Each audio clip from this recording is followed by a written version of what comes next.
Shalom and welcome to People on the Path. My name is Adam Lowy, and I am the lifelong learning Moreh Derech at Beth Sholom.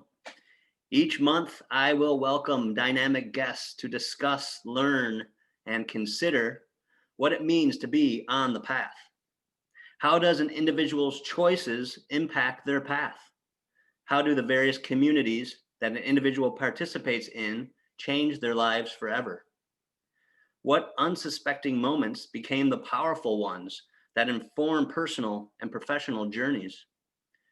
Where does one's relationship to their Jewish identity take surprising turns, and how does it spiritually manifest? I intend for the conversation to be intimate, unscripted, and informal. The possibilities and potential will be infinite. The directions, ways, and paths will be explored, discovered, and open. So please come take a walk with me as we welcome Shabbat with people on the path. Now, before I welcome today's guest, I want to check in with Rabbi Ain. Rabbi Ain. Hello, Adam. How are you? I'm all right. Thank you. I miss people on the path. It's good to be back. I'm excited. Thanks for joining me on the path. How are you? And I just want to say that it is Thursday, but technically we were going to show this on Shabbat. So just to be clear, everybody who's listening and watching, it is only Thursday today, but here we are recording. And yeah, Rabbi Aina, I'm excited. We're going to share this tomorrow with everybody. And there's been a lot going on in our world. A little bit. How are you, and how have you been managing? Since good, we're hanging in. Thank God, the family is good. We're doing well. I think we're blessed here. We're certainly aware of our privilege. I think there's a new sense this week than there was last week. I think there's a little bit more optimism and hope in the air, and we're looking to embrace that. Yeah, and it's also the Torah portion in which the Israelites are liberated from bondage. So we also have this wonderful Torah portion that we've been reading all week, and we'll read on Shabbat, of the final 3 plagues in Egypt and the Passover. So the idea of us moving from one status or from one state of being into another, from bondage to liberation, I think is felt this week, and it's nice. Beautiful. Thank you for sharing that quick little drosh on present and ancient times and how they are meeting right now in our world. And it's been incredible and an intense week. I think for all of us, I'd say the last couple of weeks have been that.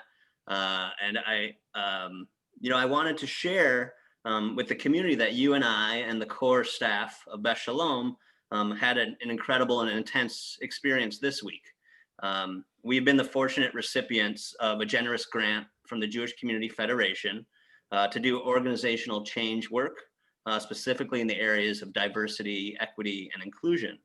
And we partnered with Lashon to do this work, and they facilitated a really powerful first training session for us on Tuesday. What's been resonating with you from that session?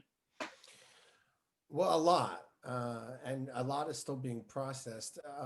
A few things. I think it's mission critical to who we are as an institution, as an organization. We, in this week's portion, who leaves Egypt, it's a mixed multitude. And we've always been a mixed multitude. Our diversity is the biggest strength that we have. And I think sometimes we don't know what we don't know. We all don't have the same brains. We all don't experience the world the same way. And each of us have certain areas of blind spots in terms of the impact of how we are in this world on others. I had the opportunity to share some personal stuff in the context of this conversation in a way that is healthy. And I also, as I mentioned to you the other day when we talked on the phone, it's like I feel like because I'm the senior rabbi, I'm going to be the one who's going to make the mistake first, be the dugma, the example. Like I'm going to get the conversation wrong. And a lot of people are afraid to have the conversation, but that's great. I'm the senior rabbi. So I'll be the first one and I'll get it wrong. And that way I'll be the dugma, the example which everyone will learn from. And that hurts sometimes, but it's necessary work. And it requires doing what is mission critical to what it means to be a Jew, which is teshuvah, and to really doing a cheshbon hanefesh and really being honest about how you are being in this world, and how your actions or your non-actions are impacting those around you. And to be unaware of that is the antithesis of doing the type of cheshbon hanefesh that our tradition demands. Amen. On that note, I'm going to ask you to shut camera down because, more importantly, mute. Because I have a really exciting guest to introduce to everybody. And Rabbi Ain, I will call you back in a little bit because I know you will have some questions for our guest. It's my honor to welcome this month's guest, Marcella White Campbell. Marcella, would you join the screen, please? Hello. Hi, Marcella. I'm gonna read the formal intro and then we're gonna dig in, okay? So Marcella White Campbell is the new executive director of Bechol Lashon. Marcella graduated from Stanford University with a BA in English. She holds an MA in literature from San Francisco State University with particular focus on the memoirs of early 20th century Jewish American women writers. Prior to working with Bechol Lashon, Marcella was an editor, copywriter, social media and content manager, and marketing consultant with Silicon Valley startups in the parenting and education spaces. Marcella is a third-generation San Franciscan. She lives in the city with her husband, Greg, and her children, Maya and Noah. Marcella, welcome and mazel tov on your new role at Bechol Lashon. Thank you for joining me today. I'm really looking forward to this conversation. How are you? How is life for you these days in pandemic, as a family? How are things going? Well, thank you for having me, Adam. How are things going right now?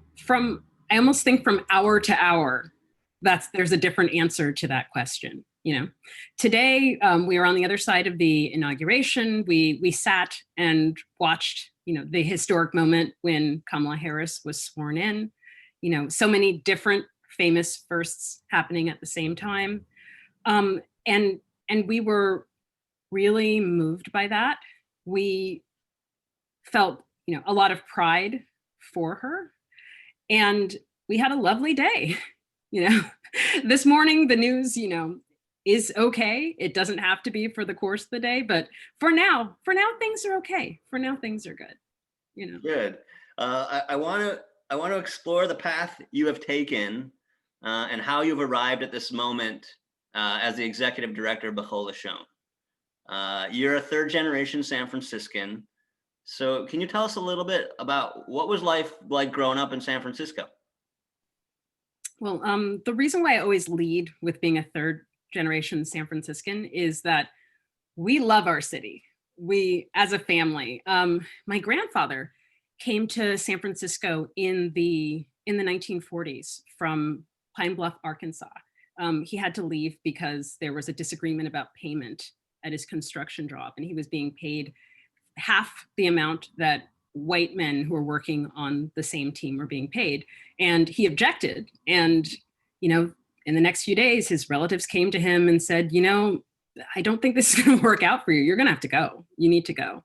And so he went as far west as he could. He went to San Francisco. And when he got here, I just love it so much, because the reason why I think, identified with immigrant narratives was that my grandfather saw his journey as an immigrant narrative. The first day he woke up in the Fillmore district in San Francisco, he walked the entire grid of San Francisco up and down the streets because he wanted to know the city that was going to be his. He wanted to own the city. So feeling at home in this place has always been so important to us.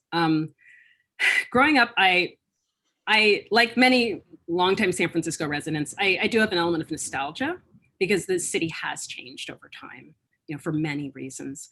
But I grew up in the Haight-Ashbury and in Cole Valley, and there were just a lot of characters, a lot of different kooky people, a lot of people who came to Golden Gate Park in the 60s and never left.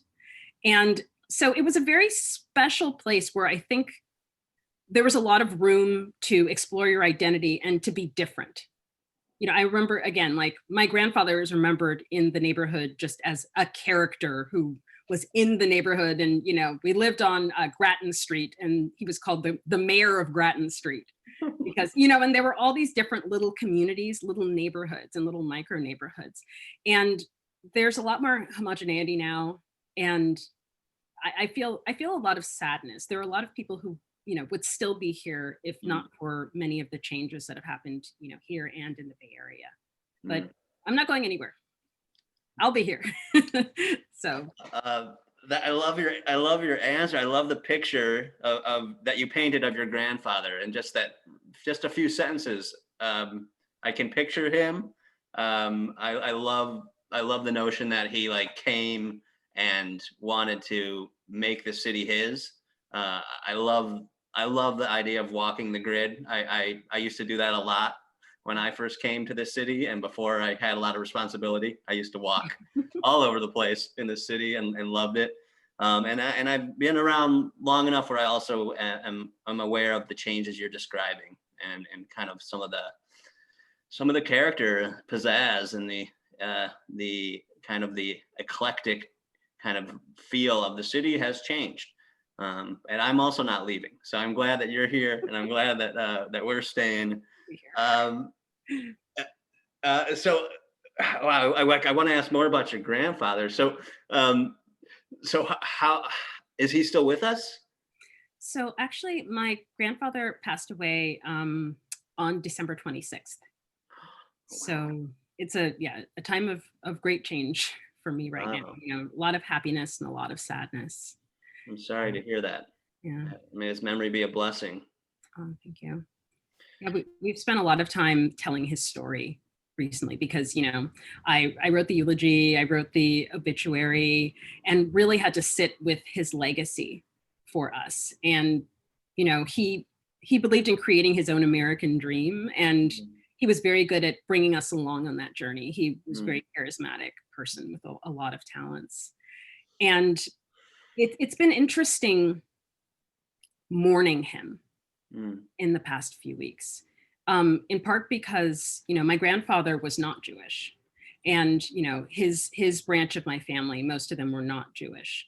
And so it was important to me, I believe a lot in tradition in the family and in upholding the tradition. I'm the genealogy person in the family, I'm the storyteller, and I wanted to honor him the way he would want to be honored.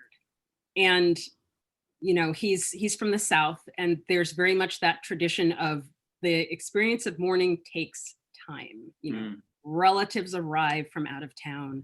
There's a wake where you may be laid out a week for people to come and pay their respects. And I remember reaching out to my Rabbi Katie, I'm a member of Sholom, and saying, okay, I'm Jewish and I've never done this. I've never been the chief mourner. How do I get started? And she said, well, when's the burial? And I said, in 2 weeks. And she said, yeah, the Jewish mourning clock does not begin until you were buried. And so I had these 2 weeks where I was fully engaged in, the mainstream American business of mourning, the buying the ornate, elaborate, casket, and thinking about all the different elements of that particular service, and was unable to get started mourning Jewishly. And actually, based on an idea that Rabbi Katie had, I cast on a shawl, a prayer shawl. And so, I couldn't say Kaddish every night because it wasn't time yet, but I could work on this shawl, and I could kind of see how that period of mourning spread out. I have it right now. I'm just looking at it in my living room, and it's, 6 feet long, this period of time that I can actually hold in my hands. And my thinking was that now I can actually use it as a prayer shawl. And so the night of my grandfather's funeral, it was Shabbat. And so we went to services, and just the experience of having, just buried him, just done this eulogy, and done entirely right by him in that way, and immediately shifting to our own personal mourning. I've never had an experience like it. just being in that sort of liminal space for so long, which is, something as a Jew I normally would not experience. It's been a really profound experience, and it makes a lot of sense for me. I think that there would be such a profound experience, of my grandfather, of all people, passing away. Wow, that's beautiful. Thank you for sharing all that, the detail, and for allowing us into that very personal part of your recent past. And that is really powerful. And so I want to ask a question, because you mentioned your grandfather not being Jewish, or not connecting much to a Jewish life. So how did religion and spirituality exist in your home growing up? So I grew up in a home that was where I grew up with my grandparents and my mom, in the same home, that Coal Valley, family center of operations. And it was very interesting because many people in my family had been Jehovah's Witnesses. I was not born Jewish. And some of them had even been missionaries. And, some were still practicing, some had left under duress. But at the same time, there's a tradition even with them of textual study and of discussion. And, there's less freedom to, explore in your own way, but there is that tradition. So many of the people who were around me still connected with that. Like, I wouldn't say that our family was religious. I wouldn't say that I was raised as a Jehovah's Witness, but there were lots of books in our house, for studying text. There was this picture book that called like My Book of Bible Stories. And I remember two things about it. First of all, they were just, every page was a different, story from the Bible, with this really, really elaborate painting depicting the exact moment that was happening. They really did a lot of action shots, a lot of, Jezebel falling, and just this freeze frame, of her falling from the window. And so it's funny that as I went on my Jewish journey and started doing text study, a lot of times when, there's a parsha and I start reading, I imagine the image. They all are still in my mind, all of them. There are times when I found one on eBay of these books just so I could show my kids, like, this is what I grew up with, And with the particular book, because of the nature of the religion, all of even the Torah studies, they would try periodically to bring it back to, this sort of, spoilers, the Messiah is coming later. So this is all fulfilled, and this is all. And so I did have in some ways that grounding in text a little, on a very simplistic level, but it did stick with me. And I always thought it was funny later that when I showed the book to my kids, there comes a point where it transitions, to the New Testament. And I realized I've never spent any time over there at all. Like, I'd forgotten that part of the book existed. And so it's funny that even as a child, the Torah was what stuck with me and what excited me. And I just didn't, it didn't stick for me. That part, So when and how did you start to make your way to a Jewish kind of, quote unquote, that this is going to be my religious identity? How did that path start to be trailblazed? This really is a true story. A friend of mine, I'll always remember Daniel Bronstein, one of my friends from high school, had his confirmation at Emmanuel. And I tagged along with him to that.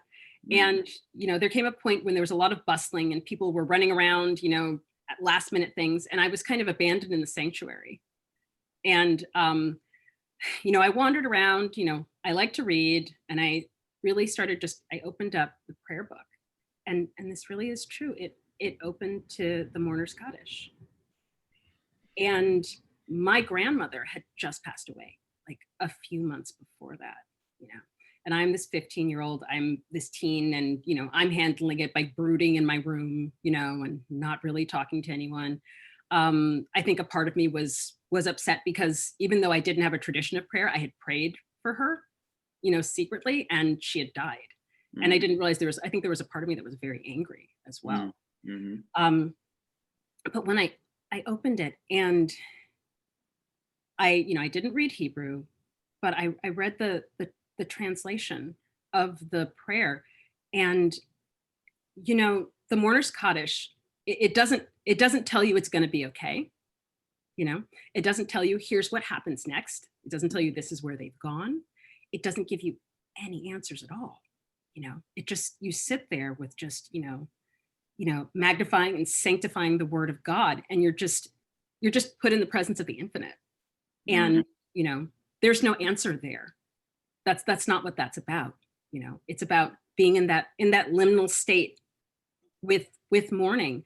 And it really spoke to me. It really spoke to me. I didn't have the words for it, but that touched me. That prayer made me feel a little better. And I guess there's an element of acceptance in it too, just freeing yourself to not knowing and to moving toward things being okay. But for the moment, that's not where we are. We're in the present, we're mourning, Yeah. And from then, essentially, I immediately grabbed my mom and went to see, we looked, I feel like we looked in the yellow pages for like, which are the synagogues in San Francisco. And we went to see Rabbi Goldfinger at Shereth Israel. And I really think the reason why was my mom looked and said, oh, she's a woman. So let's go see the woman and let's see what she has to say. And she was very sweet to us and also said, you were 15 years old and this is not something you just do. And you need to keep thinking about this as you get older and as you become an adult. And when you're an adult, you can come back and you can explore this. So, I was a little frustrated. I was 15. I just wanted to take care of it, by the end of the week and get started. But I had that, long pause, I had a long pause, about 7 years. I went through high school, went through college, got married to my husband and had my daughter in the same year. It was a very busy several years, but I always knew that this was what I wanted to do. My husband is, an Ashkenazi Jew, and it was never a question whether this was something that I was going to pursue. I just didn't exactly know how. Not a lot of internet. You still had to call people to ask them questions. You still had to go and buy a book at the bookstore. And so it's much more, analog, I think, process than it is now in a lot of ways. Does Daniel know the impact that moment had? Is he aware what happened in Emmanuel that day? No, I guess he wouldn't. That's funny. No, I don't think he would know that. It's been a long time. I think he was a military brat, so not sure where he ended up. Wow. But. Wow. Oh, your stories are amazing. Thank you for sharing these incredible stories, and just your words illustrate such incredible images. And I know Emmanuel's Sanctuary really well. It's a pretty intense and powerful space. Yeah, as a 15-year-old to experience that, and then to walk out and to know that this is. So what did your mom say? Like, obviously she helped you. She was looking through the yellow pages with you, but how was she supportive? What was she? My mom is a spiritual searcher in a lot of ways. She did grow up as a Jehovah's Witness, and left not entirely of her own will, but had grown up in that religious tradition. And for her, part of what she objected to was the lack of choice and the lack of, diversity of thought she perceived. So, but she was always looking for something, over the course of my childhood. I know we attended Baptist services, we attended, Lutheran services, at least at one point. She was always, looking, but at the same time, a free spirit in that way.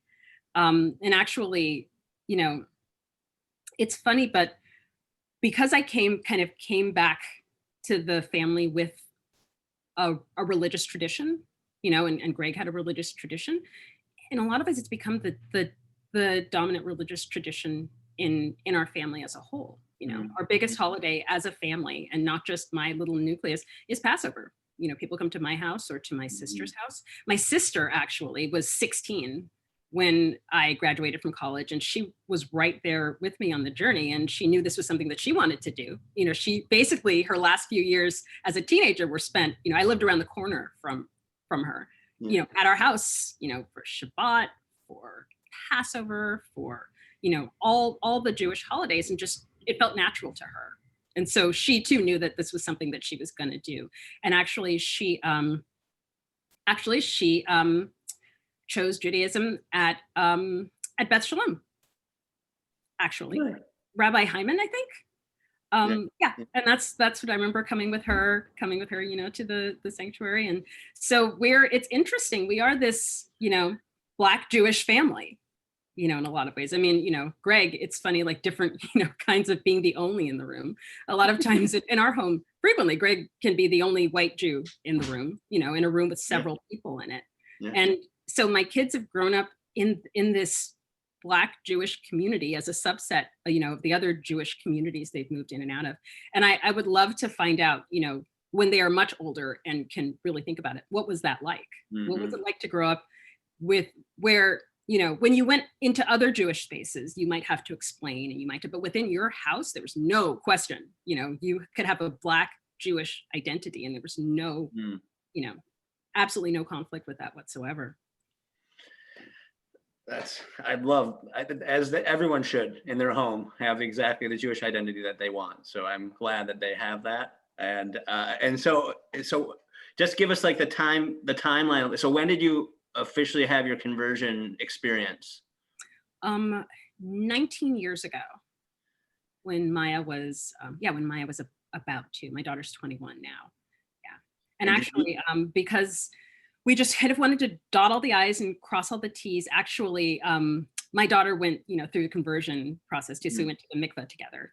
Oh, wow. And she's, this little baby, she has no idea what's going on. She's not happy about it at all, the moment where you go down. But it was, I hadn't thought about that for a long time. The fact that we were there together and that we did that together, she and I. The one in the city, the one on California Street? Mm-hmm. Yeah, that's where my Beit Din, everything happened right there. Yeah. And did you know, you were going to find a partner that was Jewish? Did you know that was going to be? I knew that was something I wanted. Mm-hmm.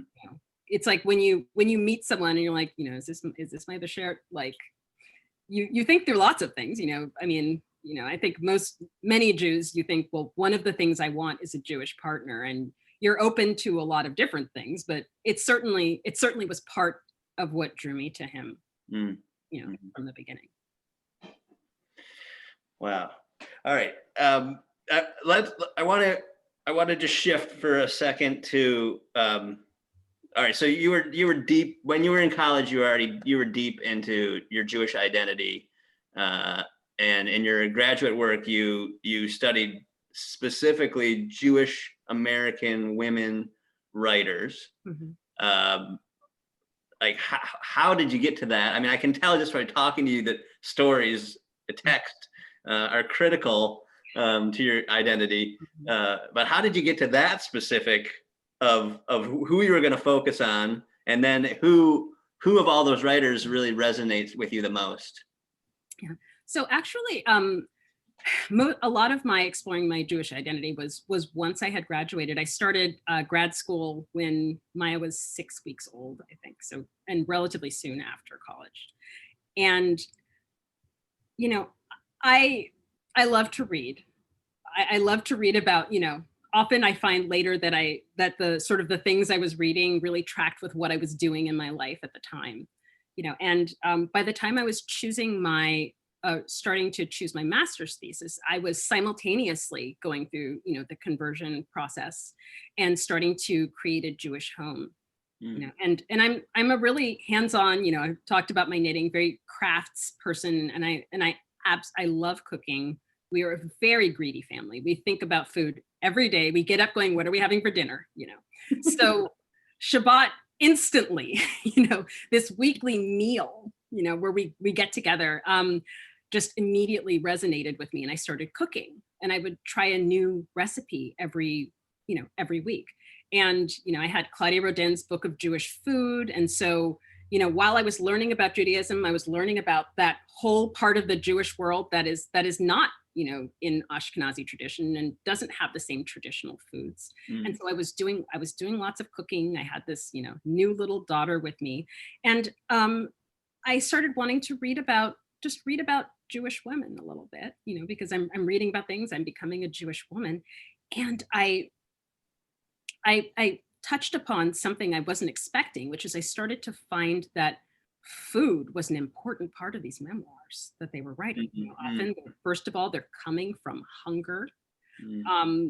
A lot of times when they're coming, so I'm really thinking about this era of coming to the Lower East Side and, bringing all the dreams of America that they have. And food would come up again and again because, it would be, first of all, where do we find the food from the old country? What do we eat here? Do we have enough money to eat? And then as they went along sort of the American assimilation path, it would become, what do we eat? Do we eat American or do we eat this Jewish food? There were social workers going into the various, these big, huge buildings, trying to teach the women in their kitchens to stop cooking Jewish foods and to start cooking what they saw of this like scientific American, ideal health, and part of it was not, of course, just health. It was about assimilation. And they knew that was part of their job, was to, separate people from their ethnic foods so that they become part of this American, melting pot, a melting pot that is, one color, but still a melting pot. And there would be these clashes with mothers and daughters over that specific thing, over food, over, not wanting to do what their mothers were doing. And part of what their mothers were doing was cooking. And so it was just so interesting to see this assimilation journey through food and how a lot of times it was the barrier they were jumping over, to become what they perceived as more American. And then I came to the other side of it, more a modern memoir called, I think, Miriam's Kitchen. That's about a woman who's rediscovering, her Jewish roots and coming back to Judaism. And I think she's thinking about, becoming modern Orthodox. And the first thing she starts doing is making a kosher kitchen. And, her very intellectual, very secular parents are just baffled by what she's doing. Like, you're going backward, you're going backwards. But for her, it's about, coming back to her roots and making that part of her American story. So, I mean, I loved it. I loved their writings. I loved getting to know them. And for me, because history and genealogy are so important to me, getting connected to that Jewish story was really important to me in developing my Jewish identity going forward. And we all know, yes, the food is our bridge. It connects all of us Jewishly. We have the same phenomenon that we'll be in the midst of lunch and we're already talking about what are you gonna do for dinner, which is just a classic. I don't think any other culture, religion do that as much as Jews do. That's awesome. So you finished graduate school, you're focusing on Jewish women writers, specifically around cooking memoirs, it sounds like. And then you went and started working in Silicon Valley. And I'm assuming at some point, and I'm not judging the work of what happens down in Silicon Valley, but at some point I have this feeling that you're just like, is this what I want to be doing with myself? And so how did you arrive to Bechol Lashon? And what was that kind of professional decision that you made or moment that happened where you're like, I gotta change my professional path? Yeah, so first of all, as an aside, I would say, Silicon Valley is not necessarily a spiritual place. So I will just say that, to get started. But so in terms of Bechol Lashon, I actually had been part of the Bechol Lashon community for about 10 years, in raising this, these Black Jewish kids and my, Black Jewish daughter. I was always looking for experiences like, what we had at home. I believe this was a unique thing, and that perhaps somewhere out there might be, other Jews of color, but it never occurred to me until I met Diane and until Maya attended Camp Bechol Lashon, that there were lots of Jews of color. There were lots of Black Jews. For me, it sounds naive now, but at the time I was stunned. I really was. And she went to the overnight camp, our camp for Jews of color and diverse Jews. And that first summer was awful in some ways. She got strep throat. So I had to come and get her and bring her back. And then the whole time she just kept saying, I have to go back. I want to go back to camp. I want to go back to camp. And so I had to listen to her, turn around, and as soon as she was better, fever gone, drive her back to camp. And then I get a call a couple of days later that she's dislocated her thumb, and she's like, no, I'm not coming home. They took me to the hospital. She's 10 years old. I'm staying at camp, because just this instant connection that she had, this unique experience of just being among these kids. And that's the thing. I'm not her peer. I was not, born Black and Jewish. That's her path, and that's my son's path, So to have peers who truly understand, what that is like and are going through that together, really powerful. It's like, the girls, they're both, saying Birkat Hamazon together. They have their own little animations and everything that they do. And then they're also going into the cabins and braiding each other's hair. And it's just those things together. It's so special for them to be able to have that. And so I've always believed, passionately in the B'chol Lashon community. But in the meantime, I'm working in Silicon Valley, and I really discovered that wherever I was working, whatever startup it was, every startup has a mission, and I had to believe in the mission to work for the company. So, and what happens with that? I brand management, storytelling, but I would have to believe in it to sell your product and tell your story. I would at some point, be in a room and realize everyone is looking at me kind of like, yeah, I know we have a mission. Yes, I know. But I mean, we're here to make money. That's nice. The mission's great. It's a good one. We are here to make money. Yeah. And that disconnect just didn't sit right with me. That I would always have that moment. And then I would just feel like, is this what I'm supposed to be doing? Because I want to be somewhere where everybody believes in something. And I, happened to run into Diane again when I had sort of taken a break from all that. And she just said, why don't you come work for us? And there's a mission, and not only is there a mission, but my family lives that mission every day. So to be able to do work that really improves and speaks to the life of my personal little family every single day is really, really a privilege. Marcella, I want to make sure that we people understand what B'chol Lashon is, because I don't know if everyone who's listening or watching this, People on the Path, actually knows about B'chol Lashon. So can you, in a kind of what's the elevator speech that you give about B'chol Lashon? So B'chol Lashon is an organization that works to, celebrate and teach about the diversity of the Jewish people, and to, help the Jewish community along the path to understanding and embracing diversity. We're a 20-year-old organization that was founded by Diane Tobin, who has just handed over the reins to me as executive director.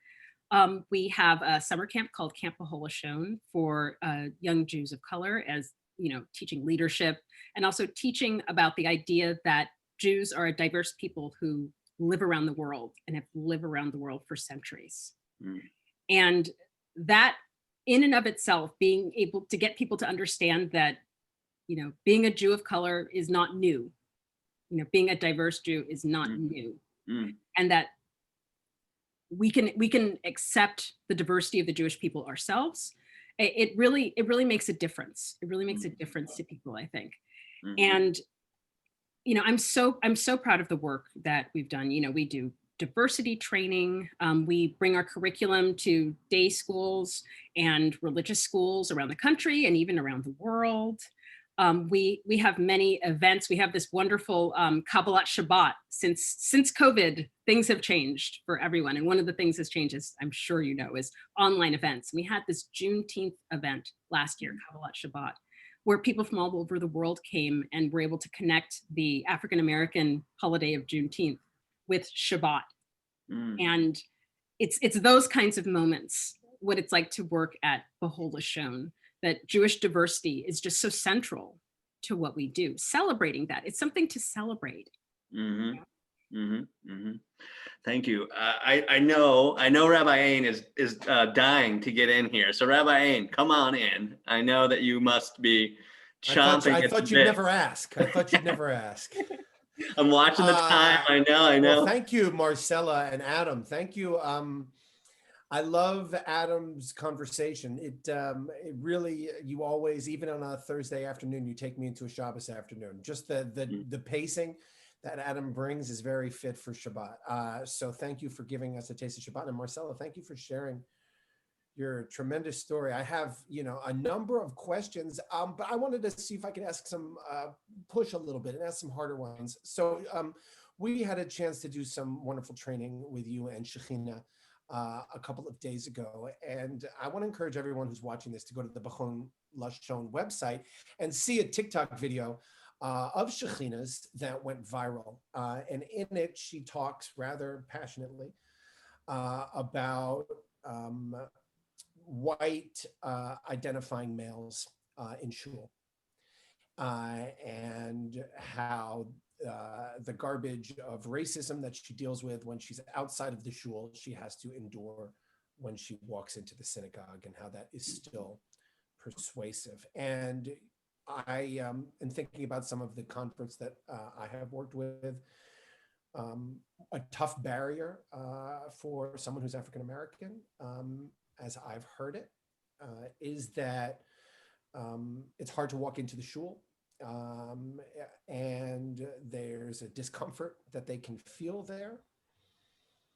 And I have to push, because I'm the rabbi, and say, well, you can't join a community unless you physically join that community. You have to walk through that threshold.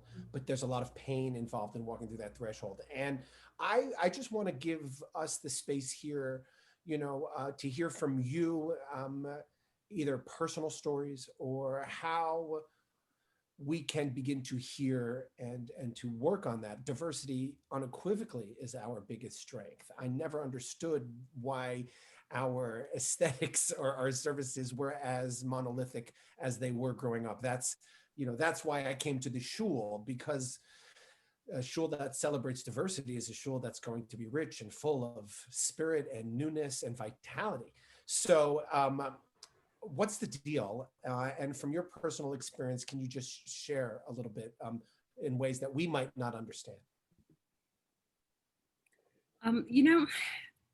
As a convert in particular, what I found to be true, and I think this may be true as well for other Jews of color, is that when you convert, you find a rabbi, you find a community, you connect with that community, and you get to the point where people in that community know you and know who you are, and they know your story, and they don't question it. And so there becomes this little bubble of safety where you're worshiping and you're Jewish and you're not thinking too much about it. But then when you go outside that bubble, you have these experiences that are so dislocating, because you're Jewish, you have your Jewish community, but outside your little Jewish community, you may not be Jewish at all, as far as many people are concerned. For me, going to different synagogues that are not my home synagogue, what I always say to my husband is, as long as I'm on your arm, I'm fine, because he's a white Ashkenazi Jew. He has never been into any synagogue on the planet where anybody questioned, who or what he was. He could not be Jewish, and he would still, be handed a tallis and just walk right up to the bima. And for me, the experience that I have alone, a lot of times, actually what hurts the most is the well-meaning person. There's a well-meaning person who's the greeter, who understands that you should greet people of all colors, and really is trying their best to welcome, and says, oh, come on in. And then, this is a synagogue, this is where you sit to pray, and it's like, it's actually the well-meaning things, I think, that hurt the most, because I have had the occasional experience, not to go into too many different individual experiences, but I've certainly had an experience where literally I was on the other side of a door and someone would not let me into my own synagogue because they didn't know me, and just kind of waved me away, just kind of like, you're not supposed to be here. So I've had those experiences for sure. But the day-to-day microaggressions are more the well-meaning people who don't think I belong. And a lot of that is steeped, I think, in when organizations and communities are trying to be welcoming, They lean into welcoming. We need to welcome everyone. We need to make Jews of color feel welcome. We need to welcome. But when you welcome a stranger, right? Like that's what welcoming is about. It's about bringing a stranger into the fold. But Jews of color want to belong. It's not if I can use an analogy, I don't know if it's an appropriate analogy. And I think some of this is about fear. You know, it's just like, I don't want to say the wrong thing because I don't know what it is that I don't know. So I noticed that when I moved from Brooklyn 3 years ago here, the words meant something in Brooklyn that they meant differently here in ways that I didn't appreciate because I didn't know. So, you know, that's a hard process. And I think a lot of people are fearful of saying the wrong thing. And the analogy that is almost when you walk into a shiva house. It's often the well-intentioned, the people who are trying to say something good that, you know, you end up saying something that puts the mourner on the spot, which is something you never want to do. It comes from a good place, but it ends up being very hurtful. And so I guess we're, as a community, we're working on this. And we're aware that this is a part of the air that we breathe. And can you share with us, you know, what we can, I mean, God willing, we'd be back at shul next week. What we could do if we're back at shul next week to make sure that we can have the type of community in which no one can feel like they're not welcome, that they're an other, or that they're being discriminated against, or to feel the way that Shekhinah feels so passionately in her video.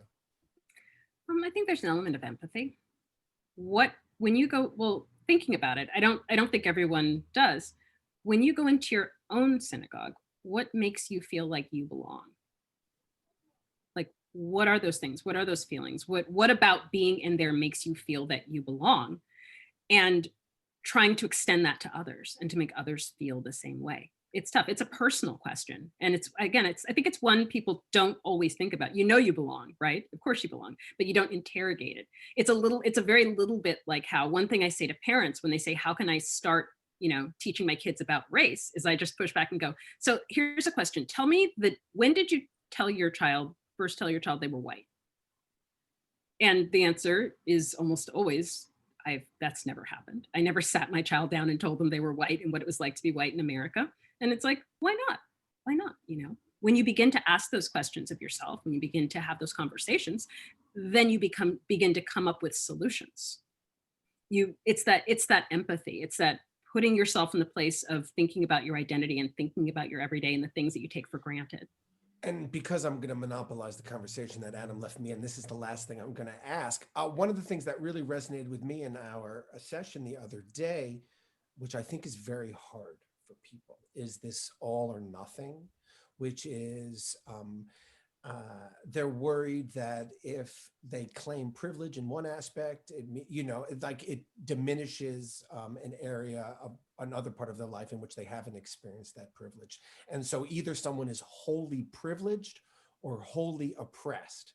And to be quite frank, the social media sort of lends itself to that sort of dynamic. And you were really opening that up for us as a staff the other day. If you could just share a little bit, and then I'm going to mute myself. Yeah, absolutely. I believe at the time we were talking about privilege and the fact that when we talk about white privilege, frequently white people become offended and upset because they say, you know, how can you be telling me that I'm privileged? You know, as you were mentioning, you know, I'm a Holocaust survivor, or I grew up incredibly poor in rural Kentucky, you know, and I've worked so hard to get where I am. How can you tell me that I'm privileged?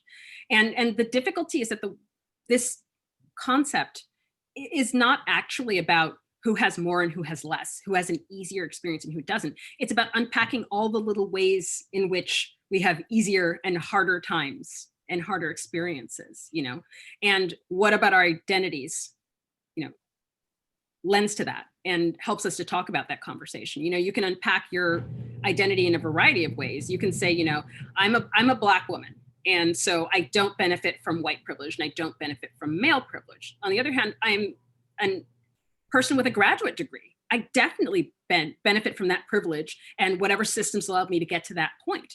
You know, I definitely have privilege. We all have privilege, and we all have areas where we do not have privilege. And so it's about unpacking those questions on a very granular level. Again, it's about yourself. It's about looking at yourself first.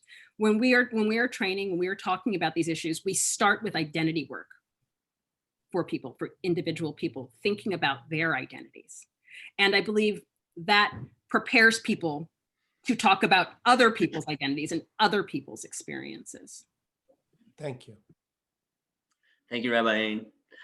Marcella, we're getting near to the end of our time. I have one pretty serious question that I'm going to expect you're going to take a moment to pause and think about. And then I'm going to run you through what's called the speed round of questions that I do from people on the path, which is just some general questions I ask to kind of end on a bit of a lighter note, and to send us off. As you know, this will be kind of given out on Shabbat morning tomorrow for the public to see. And so that's just kind of the way I like to finish things off. But the question that I'm going to pose right now is this. If you had one sentence to say to every executive director and board president of Jewish institutions, what would that sentence be?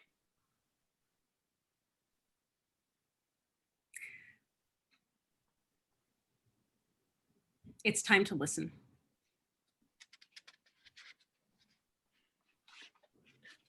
Perfect. Thank you. And I've been so grateful that I've been able to listen to your story, to your path today. You know, Shema, right? This is it. It's Shema. Like, this is where it starts. Mm-hmm. And that, you know, first word, listen. Mm-hmm. So, amen. Did everyone hear that? I hope everyone heard that. It's time to listen. All right. So here's the speed round of questions. What are 5 necessities that you have to have with you on your path? Books, creativity, humor, snacks, and crafts. And what? Crafts. Crafts. Nice. Snacks and crafts. Excellent.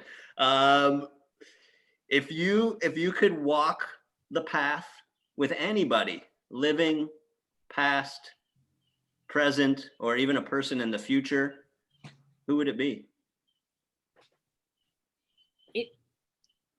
One of my descendants, 10 generations from now. Every day is the best day to ever be a Black woman in America. What is that like 100 or 500 years from now? And last question. What do you see ahead on your path? What do you see ahead of you? Learning. I love to learn. I like to teach, but I love to learn. And every day I learn more about this work, and I learn more about individual people and how they respond to this work and the change that it makes. I'm so excited to learn and to read. That's my dream. My dream job is a job where I learn and I read and I think. So, Marcella, anything else you want to share with us before we? I just so appreciate this. I really appreciate the opportunity to talk about these things. It's not the kind of things that I get to talk about every day from a personal perspective. So I really appreciate having this opportunity, and I'm definitely going to take these questions with me, you know, and probably think about them even more. So yeah, I really appreciate that. Well, I'm so grateful to have had this opportunity and have this time with you, to continue to get to know you better. I feel really blessed that this has happened, that we are forming this relationship, that individually forming this relationship, and also as a community, Beth Sholom, forming this relationship with the Lashon officially to do this DEI work together. And I continue to look forward to what we learn and how we listen and how it impacts what we do as a community. And I'm grateful that the board of directors is having a learning session with the Lashon this Sunday. And I'm grateful that we will continue to do that as a core staff, and that we'll continue to do work with the Lashon with our educators in the Shabbat school, with our educators in the preschool, and that we are committed to being better and being actually a place that not only welcomes, because as you said, it's not the welcoming part that people struggle with, but it's actually the embracing, the celebrating, and the honoring of each individual that comes into a Jewish institution. So I'm just grateful. Thanks so much. And the next People on the Path will be recorded in February. Please keep your eyes and ears open for that, everybody. Thanks for joining us. I hope you have the exact Shabbat experience that you want. I encourage you all to find your footing and balance this Shabbat and beyond. And I encourage you all to walk your path like Marcella, with courage, wonder, curiosity, and an open mind, body, and spirit. And I wish you all a Shabbat Shalom. Marcella, have a great rest of your week, a beautiful Shabbos weekend, and I look forward to the next time that we meet. Thank you. Shabbat Shalom to you and to everyone. Shabbat Shalom.